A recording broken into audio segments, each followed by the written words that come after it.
The Ink and Paint Club podcast is intended for mature audiences. I know we're usually talking about kids' cartoons and stuff, but there's going to be naughty language. Anyway, listener discretion is advised. If things are a bit awkward, I'll just be like, women be shopping.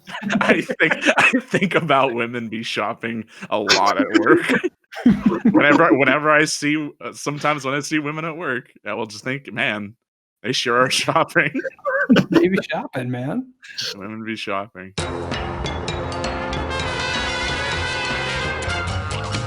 You're listening to the Ink and Paint Club podcast, your weekly home for animation reviews and discussions.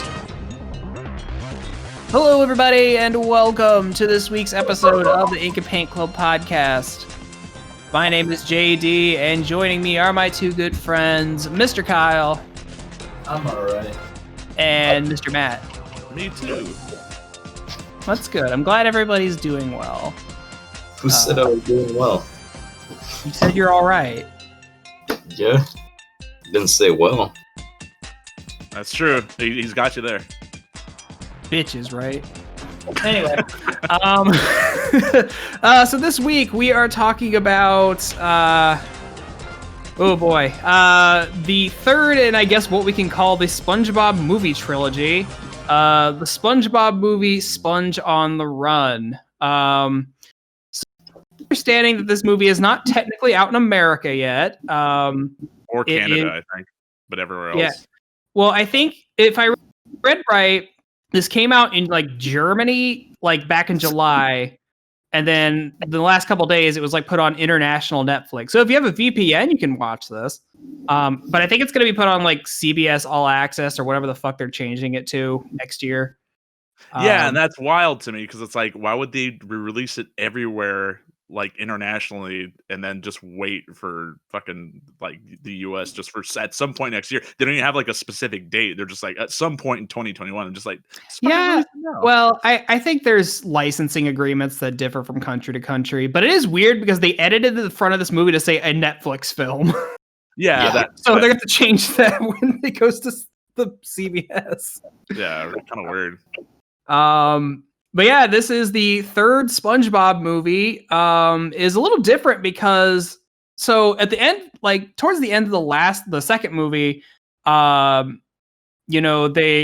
kind of rendered SpongeBob and all the characters like in a CG style. But for this movie, they decided they're just gonna go all the way with that, and the whole movie is CG rather than 2D. It has the stop motion feel to it. Yeah.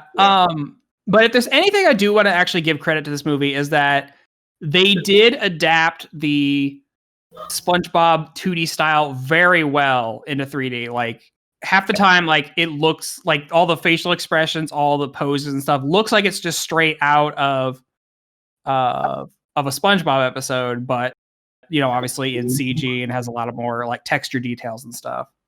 I was showing some examples that some of the facial expressions look pretty fucking awful. Honestly, though, I think out of context they do, but I would feel like in motion, because I saw those same stills, and when I saw them actually in motion, like it was fine, like for the most part. Like, yeah, but it's like very few, and it's mostly related to Patrick. Yeah, his eyebrows like disappear sometimes. The eyebrow thing was it looked very strange. SpongeBob's eyelashes will disappear too a lot of the time, and it doesn't make them look right. I wonder if that's just something, because I'm trying to remember what like those expressions would look like in 2D, and if they don't have eyebrows or eyelashes when they make those same faces, and I couldn't rightly recall. Yeah. So I might have been just trying to stick too closely to it and it looking a little weird.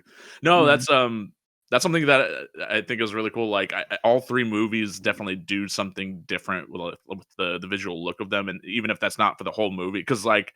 Yeah, of course, the first movie that pretty much sticks to the style very well. It's like a theatrical budget look of the original show. Then you got the second movie where they more or less stick with that, and then like for the latter half of the film, they'll have like it's like the last 10 minutes. For the last 10 minutes, and it was wild because that fucking movie when it was being they promoted, sold it on the last 10 minutes. They sold the movie on that. Yeah, you'd think it was like that the whole time, but no, it's like. I remember at like Toys R Us, that was like toy displays for that kind of shit and stuff. Right.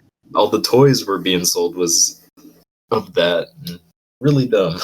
Yeah, Yeah. pretty wild. But then, in this movie, that tends to stick with the style the whole movie. There's not really any big style switch ups, other than like 'cause the other thing too is The like, live action segments. well, that's what I mean is that every live action segment they've done in the movies are a little bit different in regards to how they decide to contrast the animated characters onto the live action backdrop. In the first movie, you had they stuck to the 2D traditional animation. In the second movie, they got all CG and like superhero looking, and then in this one, it's back to it sticks with the style that's seen through the rest of the movie. And Right. the thing that's weird too is that the live action segment's like in the middle of this movie and not at the very end like the other two. Yeah. And honestly, the fucking live action segment in this movie feels like it doesn't even need to be there. Dude, okay. As much as I love Keanu Reeves and Snoop Dogg and Danny Trejo, and it's really nice to see them here, that whole segment of the movie didn't seem like it was. Look, I'm just gonna say, I can sum this movie up in 2 words: Camp wasted Coral? potential. Oh, I thought you were gonna say Camp Coral. Also, that we'll get to Camp Coral. Don't you worry.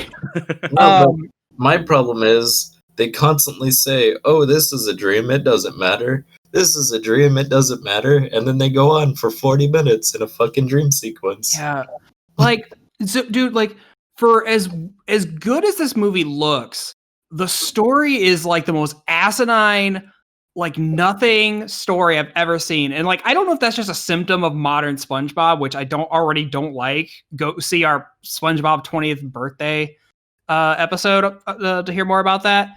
But yeah, like, I just think there's so much. They had so much going for them, like in the visual department, that like everything else is squandered. And like this movie is like, it's bad, you guys. It's real bad. Yeah. I don't think it's as bad as people are making it out to be. I mean, if you're familiar with how more modern SpongeBob is, and it's just like that. And if you're not a fan of that, then yeah, that was gonna be my caveat. If you like modern SpongeBob, you'll love this. Because if you're like me and haven't really watched SpongeBob since the first movie came out, this is unrecognizable, more or less. Yeah, because I've come across people that do genuinely still enjoy like all the newer SpongeBobs and stuff too. I'm not one of those people. I haven't really regularly watched SpongeBob since like that golden era, like when Steven Hillenburg was still on the show. Yeah. Oh, so that's something else we should mention too. This is like the first movie that came out. Because Steven passed away in 2018. Yeah. Because he did work on the second movie. I don't think he directed the first movie, and then I think he might have been like might have been a producer on the second one. Yeah. Unfortunately, he passed away, and there is a nice little in memory thing at the end of the movie for him. So that was kind of a nice thing. Yeah, they use a picture of SpongeBob, the prototype SpongeBob. Yeah, they actually have that little they have a little post-it note of SpongeBob like above SpongeBob's grill in the movie too. Mm-hmm. Huh, it is kind of weird that that is a nice thing, but there's other sections of the movie that are blatantly. I don't want to use this harsh word, but more or less spitting in the face of Steven Hillenburg. Just a little bit. I mean, again, Camp Coral.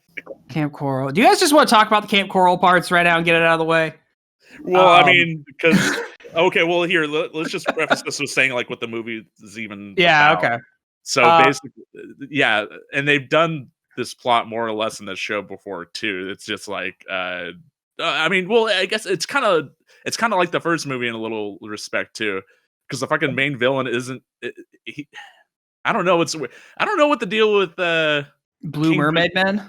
King, was it Poseidon in this one? Right? It's Poseidon Neptune. was in this one. King Neptune was in the first movie, but they kind of look the same.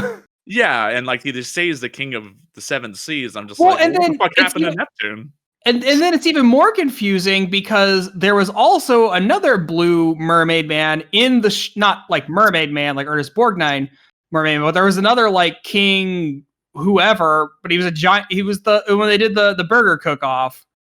That's Neptune. The first one. Yeah, that's Neptune.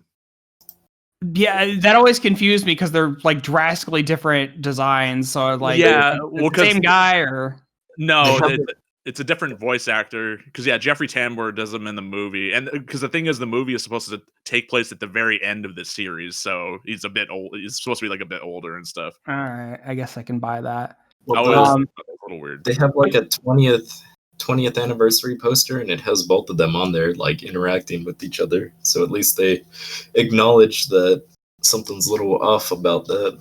And I think again, this is one of those things where, honestly, like people have been bringing this up in regards to the Camp Coral stuff, which we will get to. But SpongeBob was one of those things where, like, yeah, continuity. What is continuity? Yeah, and for the most part, yeah, I would agree with you. But when you kind of understand the context of it, because none of this Camp Coral shit would have happened if Steven Hillenburg was still alive. He was very actively against wanting to do like any spin-offs or continuations. Well, of the show. it was funny because I wanted, like, I remember him hearing about that, how he really was against SpongeBob spinoffs, and I wanted to just like double check just to make sure I wasn't crazy. And I found this article that was like referencing I think Tim Hill, I think, who might have directed this movie, or he works on SpongeBob or something. Tim Hill did direct this one, yeah. Yeah, I think it was him basically recounting a conversation with Steven. And I thought the analogy was funny. And Steven basically said that, like, when studios run out of ideas, they make Muppet babies. It's only a matter of time before they ask me to make SpongeBob babies. And we're like, pretty much there now. Yeah. It's just, I don't want to use the word, but it's a very lazy thing to do, because it's not the first time that it's happened. They did it on The Simpsons, where it's like, oh yeah, everybody met at camp. And it's just some stupid fucking thing where everybody just so happened to be a child at camp. And I mean, this whole movie just kind of feels lazy. It really does. There's a lot, like I think we were mentioning, there's a lot of this movie that, like, it doesn't matter. Like, it doesn't have any bearing on the plot. It has no weight to it. I feel there's literally 10 minutes towards the end of the movie that drags as everyone does a flashback to Camp Coral. Just one right after another. And that scene just drags on. Yeah, because up until that point, the only Camp Coral thing that we really saw was Gary. It was SpongeBob recounting how he came across Gary, and I was like, okay, if that was all, then that would have been fine. But yeah, that fucking last part of the movie, they do, like, I guess 4 separate flashbacks. It's 4 flashbacks in a row. Yeah, and I was like, oh my god, this is egregious. Like, oh god. Well, that was the thing too. If you want to get into continuity, didn't they do an episode where Mr. Krabs and Plankton came up with the formula or something? And yeah, so they did that, but then also they fucking entirely just retconned the episode where SpongeBob meets Sandy. Like, well, and they even that's the big one. That's the biggest offense. They even make a joke about it, because it's like Sandy's like, well, that's crazier than me living down here in a giant dome, and I'm like, right.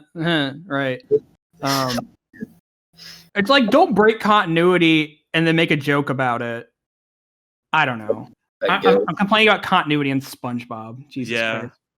So, even though this isn't about the movie, but when did you guys stop watching the series as a whole?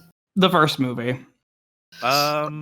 Probably because I remember watching episodes from like season 4 and probably 5. Probably right around then. I did watch the second movie in theaters, but then I haven't watched the series proper probably since like around season 5, I think. So for me, I stopped watching the show because you know how it's a 22-minute show and then there's whatever mini episodes inside it. Well, every single one was, it's Plankton trying to get the formula. Mm-hmm. And every single episode was, and it's just a fucking stupid plot point, and I got tired of it because it's all the same. And they even do it. Just about every movie is about the fucking formula, and it's just dumb to me. So that's kind of where I stopped watching it. It was probably after and 2 of the movies are about Plankton getting the formula. The second one's about pirate Antonio Banderas getting it, but Yeah. yeah, you're right. It's just a really dumb plot point. Then that's pretty much how all the writing has been so far.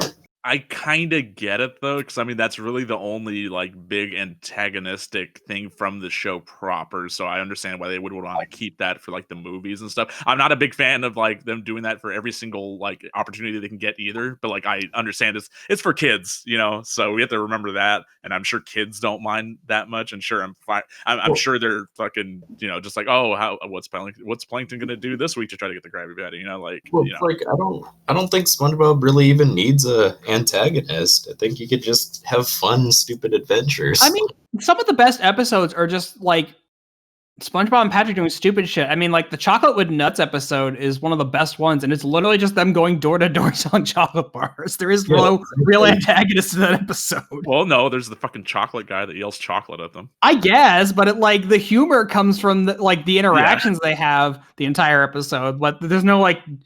Well, there's a guy that kept on trying to scam him too. He was also an antagonist. I guess. The glass bones guy. Yeah. And paper thin skin. Yeah. That's a heart attack put me to sleep. It's just the weird thing, man. I really don't think they need an antagonist, or at least if you have one, you don't have to do it every fucking episode. That's where it becomes stale, and that's where I dropped off from. Yeah, and I think that's totally fair. And I think one of the biggest problems with this movie is that like the antagonist isn't really very strong, because like I mean, Plankton technically starts out as the protagonist or the antagonist, and like kind of falls to the wayside about halfway through. But Poseidon, who's who again is wasted because it's Matt Berry, and Matt Berry is a great voice actor too, and he has like nothing to do in this movie. No, and he was in the second movie playing a totally different character. He had more personality in the second movie than he did this one. Yeah, I liked Bubbles in the second movie, the realistic dolphin. I thought he like has no real funny lines. It's just Matt Berry for the sake of having him. Which, to be fair, I mean, Matt Berry just being Matt Berry is great, but yeah, he is definitely a little bit wasted here. Yeah. There wasn't an epic rap battle. That's true. But yeah, it's literally this movie is about Gary being kidnapped so Poseidon can use him as face cream. That's literally it. Yeah, pretty much. Which is a real thing. Yes, you buy like snail cream. I think it's like a Korean or like Thai kind of facial thing that you do. I know they do like I know that they use like fucking bird shit for masks and stuff like in Japan, I think, but that's the first I've heard of the snail thing. But that's, I think, specifically for like geisha makeup or something. But I mean, regardless of if it's a real world thing, it's just like it's such a paper thin motivation to move this movie forward. Oh yeah. It's like everything that gets them to like rescuing Gary, like everything in between that like is just like a layover to fill up time. Hell, like they spent all this time like saying, oh, we need to get to the lost city of Atlantic City. They get there halfway through the movie. Like they get to the gates of the city, and I looked at the runtime like, God damn it, we're like 30 minutes into this movie, and there's still almost not only that, but like the other characters get there like in 5 minutes. Oh, right? Yeah, because they have the souped up paddy wagon. I guess bringing a callback to the first movie. They do a few callbacks in here that are kind of fun. My other problem too is, so that was the whole point of the story, and then at the big story, the big finale, he's like, oh yeah, well look at me, I don't have any teeth and I'm fat and I don't have hair and all this stuff, and it's like, so why were you giving a shit if you had a wrinkle or not? Like, you have all this fucking stuff wrong with you, but you were worried about one wrinkle. But it was like he had all these things wrong, but it took SpongeBob to realize that like, oh no, like you can have friends without all this superficial stuff. even though everybody cringes as soon as he like unleashes all of his gross body shit. Yeah, no, but that was the thing. It was just, why does it fucking matter? That made like the story fall apart when that shit happened. That I just took that as like, oh, it's just a gag. I get it's a gag, but it completely dismisses the whole story. Oh yeah, I mean it does. You're not wrong. Yeah, man, there's just so much. Like, they have the whole dream sequence, well, where they go to the old West town and they meet Tumbleweed Keanu Reeves. His name is Sage. Thank you very much. Yeah. I am Sage and I am a Sage, so it works out pretty well. And then they're sent into a saloon full of pirate, zombie, cowboys, Ghosts. Vampires. I don't know. It's every dumb thing they could think of to make into a character. And then they have to fight Danny Trejo, who's a demon, I guess. But not before they have this big old like dance number. Out of nowhere dance number. With Snoop Dogg. With Snoop Dogg doing a song. But then Snoop Dogg has to fuck off so he can get his copy of the Spyro trilogy. or get his Xbox fridge. Did you see that fucking video? Somebody edited that bit of the movie, and like he leaves, and then he goes outside to like in the Spyro drone. Like, it's amazing. It's I haven't, but I need to see that. I'll show it to you later. But yeah, it's just that. And then they wake up and they're like, oh, it was a dream. And like through the entire scene, they're like, oh, it's a dream. None of this matters. I'm like, okay, if even the characters say this doesn't matter, then why should I care about it? Yeah. Well, here's the other thing that really bothered me, and it happened in the first almost 20 seconds of the movie. So they're showing the island and shit, and then they go underwater, and then they're showing real fish swimming around. And there's like real fish, but they're all CG, so they're all realistic. And then they're like, oh yeah, and here's Bikini Bottom, and it's all a bunch of cartoon fish. So that raises a lot more questions. Because Bikini Bottom is full of mutants. Because of Bikini Atoll, yeah. Yeah, that's what it seems like. It's kind of weird that they would definitely, because I can't remember if they've shown it like that in the show before. I think any other locale they tend to show is very adjacent to Bikini Bottom, like Rock Bottom or Shell City or not Shell City. Where's that they go with the fucking the bar with the tough guys and stuff. Anyway, it seems to me it may be a little bit weird to present it that way, but no, actually related to that, it's weird because this movie does not have a narrator per se, but during that intro scene with the real fish, there is a narrator, and you'd think, oh, this would be a scene where they'd use the Tom Kenny's French narrator, and they don't. It's like somebody else. But then, like, not that much longer in the movie, you get Tom Kenny doing the French narrator for a bit, and then doesn't come back after that either. I'm just like, that's kind of weird. Like, you think it would be a little bit more consistent with this? Like, there's no consistency in this movie. Not really. It's just it is one thing happening over after another until it reaches the end. Here's another problem I had with the movie. What? Do tell me. I know it's a stupid nitpick, but alright, they have the whole fucking chase scene inside the castle, and then there is a human-sized suit of armor, and there is no explanation why there's a human-sized suit of armor, but they have fish in fish armor, but there's a giant human-sized one. And I'm pretty sure in scale it would be bigger than King Neptune or Poseidon or whatever the fuck they chose to call him. Yeah. And that's what I had an issue with, because it was dumb. Maybe it just sank to the bottom of the ocean in like one whole It fell off a ship or something. Yeah. That is a huge ass pull. Did you guys like when SpongeBob and Patrick sang "Livin' La Vida Loca"? I did not. I did not care for that part.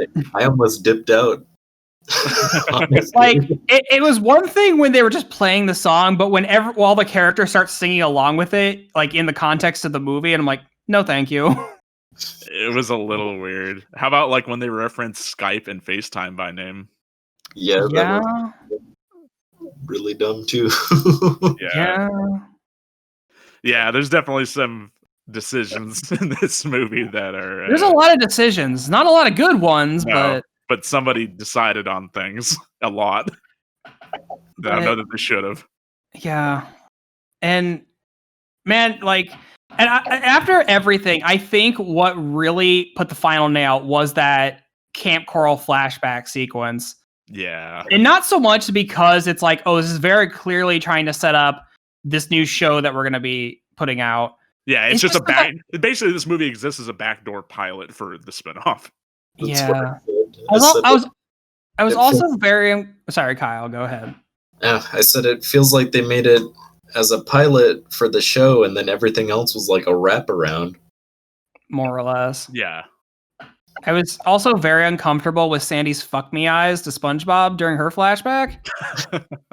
Like, you know they're gonna fuck after the movie. I don't know how it's gonna work, but they'll make it happen. Mistakes into miracles. I didn't know what you were mentioning until Matt posted that picture the other day, and I can't unsee that now. Anybody out there that doesn't know what Mistakes into Miracles is, it's an image. You live a privileged life. It's an image of SpongeBob and Sandy is pregnant, and like they're wearing like this very modern like clothing, and like it's superimposed on a picture of the Twin Towers blowing up for some reason, but it's like an old fucking like internet image, and like I think of that phrase "mistakes into miracles" a lot, like especially when I see just like when you see weird ass shit online that's like very clearly like fetish stuff. Like, oh my god. Oh Lord. There was a bit in the movie that I thought was because I meant to mention it when we were talking about little throwback references and stuff. Really, as far as like visual references to older episodes, the one that I saw the most of was there's the episode where Plankton put SpongeBob's brain in a robot, and so they have that SpongeBob robot hanging around the chum bucket that you see for a few times. I didn't take a chance to look because there's like a wall of like Plankton's failures, and I wanted to pause to like comb through to see if there's like a ton of stuff I could recognize, but I forgot to do that. Sorry, go ahead, Kyle. I was gonna say I kind of looked at it and I didn't see anything I remembered. Like I saw the robot again, and I was like, "Oh, okay, I got that covered." I did see when after Krabs throws the robot away in Plankton's dumpster, and they go out, and then Plankton and his wife go out to get the robot. I did see the robot Crab Claw from Plankton's like Mr. Krabs robot. Yeah, so that was that was laying on the ground. That was the other thing too, is that, and I believe in the series proper, I can't remember if they do it more than this once, but in that episode where he does the robot Krabs, the whole ending of that, it's like there's a coin-operated self-destruct, and so like during the first like 15 minutes of this movie, Plankton keeps on using devices that are coin-operated, and I was like, I couldn't remember if that was a running gag in the show, but like I knew it wasn't that specific episode, and I was like, okay, well that's fun that they kind of did a little bit more with that idea, because like it kind of sells the idea of like Plankton being I did get a bit of a laugh where Plankton has like it's kind of like a little NES controller or whatever he's using it, but it's also coin operated. But the fact that he shoves the coin down, like, and obviously the coin is like longer than what the controller would be able to feasibly fit into it, but he's still shoving it in there. Yeah. Oh, and it's because it's like it's caught up a little bit, and he smacks the machine to. Oh yeah, because it's like obviously this coin should not be able to fit inside this controller, but he's gonna make it work anyway. Yeah. So I did get a few chuckles out of this movie. I can't for the life of me tell you what it was. But most of the way through this movie, I was just like heavy sighing about what I was seeing. I'm like, okay. I would say that I was able to persist watching the movie simply because it looked so good. Yeah, honestly, the visual style is what kept me going. Yeah, like it is propped up by its visuals. Like if you see the movie for anything else, it's just it looks great. Like we're definitely shooting on it, but like the fucking the style, the animation, everything about it, that's all immaculate. It's all really like good. I would kind of compare this to how the Peanuts movie adapted a 2D style into 3D. I feel that this is kind of edging towards that territory. Because there's a lot of instances where like the characters are shown at like a 3/4 angle, like they would be at the show. Like a lot of their facial expressions are like, it's not like a full rounded 3D, but it's like kind of flat against the body. So it looks like kind of how the show would draw it, but obviously on a 3D model. So at least in that regard, I think that the movie succeeds, but pretty much everything else is just like, why? Did you guys notice that Sandy's helmet was all scratched up? I didn't. A little thing. Yeah, I think I saw a bit of that. I mean, and that's a fun little detail. Also, Yeah. I mean, like you can tell on a character model too, like it actually looks like furry and stuff. She was hella fuzzy. Yeah, but not like a realistic ass squirrel like in the second movie. Oh god. I think there was like concept art from the second movie that gave her a more like traditional cartoon design. She looked like Psylocke from X-Men. Yeah. But I think I like the realistic squirrel thing. It was kind of a funny gag. Well, it has precedent too because that happens in the show. Like, yeah. Well, the one where they go to the island with the seagulls that attack. Just squirrel puppet. I swear it was like a Beanie Baby. Yeah, it's like a Beanie Yeah. Baby. It was just a hand puppet. Yeah. They just stuck a little bowl on. That's a good episode. I made a few connections. I don't know where this leads, but just do tell. So Weezer has a couple of songs in this movie. They sure do. They have a bit in the intro, then they have a bit at the ending too. I just want to say the Weezer song that plays at the beginning of this, I bet you anything is going to be the theme song to Camp Coral. Yeah, maybe. But yeah, so Weezer has a couple songs in this movie. Keanu Reeves is in this movie, and Weezer had a song at the very end of Bill and Ted 3, which Keanu Reeves is in, which also came out on demand this year. That's true. So where does this wrap into Kevin Bacon? Well, I'm getting there. Give me a moment. At the very end of the movie, I didn't notice this while I was watching, but in the credits, there is a mention of them using footage from the original The Day the Earth Stood Still, the one that came out in 1952. Yeah, I saw that. Keanu Reeves starred in a remake of that movie in 2008. He sure did. I don't know where this all intermingles together, but I just thought there's definitely something going on here. So everybody get your conspiracy pegboards out. Yeah. Let's figure this shit out. Yeah.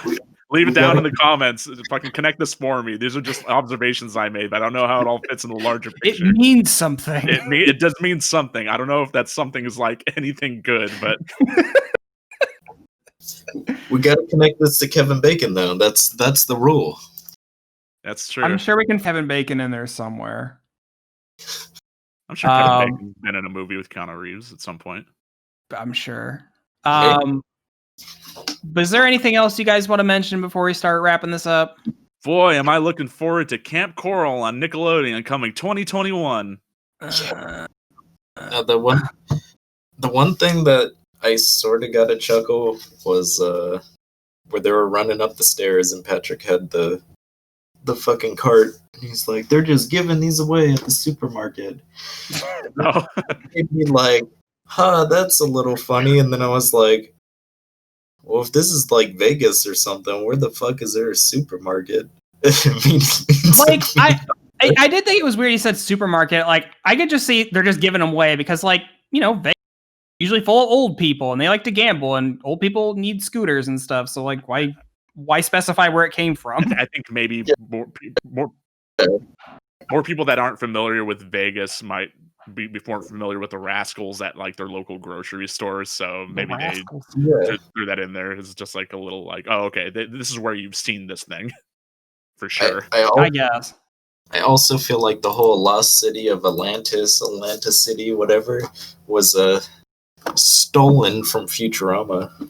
The lost city of Atlanta. Yeah. Hail Atlanta. And it was Coke that changed everybody. It was Coca-Cola, yeah. not cocaine. Yeah. Good times, everybody. Anyways, fuck this movie. Yeah, honestly, like we said earlier, if you're a fan of modern SpongeBob, you'll probably love this movie. But if you've been out of it as long as we have, there's nothing to be gained from watching this. I would advise you avoid it. Watch it for the animation. if you want to watch something that has like really good animation, yes. But if you're looking for any kind of story with substance or meaning, you're better off elsewhere. Just watch the movie with the sound off and see. There you go. If it links up to Dark Side of the Moon or not. There you go. Just play old SpongeBob episodes over this. You guys ever done that before? The Dark Side of the Moon, the Wizard of Oz. I haven't. I've heard of it. I did that back in middle school, and I gotta say it does link up. They got a point there. It does.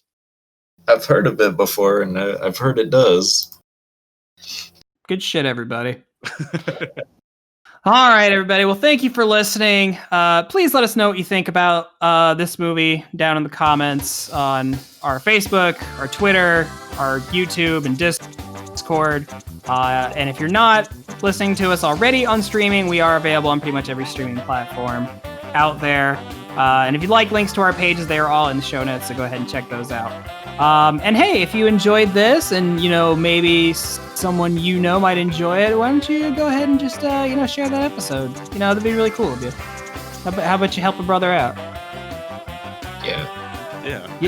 Yeah. All right, everybody. Thank you for listening, and we'll be back again next week with a new episode. Okay, don't say bye or anything, you guys. I don't know. I was waiting for Kyle to. I wasn't going to. Thanks for listening to the Ink and Paint Club podcast.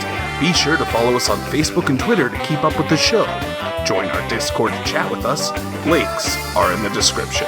We'll see you next time.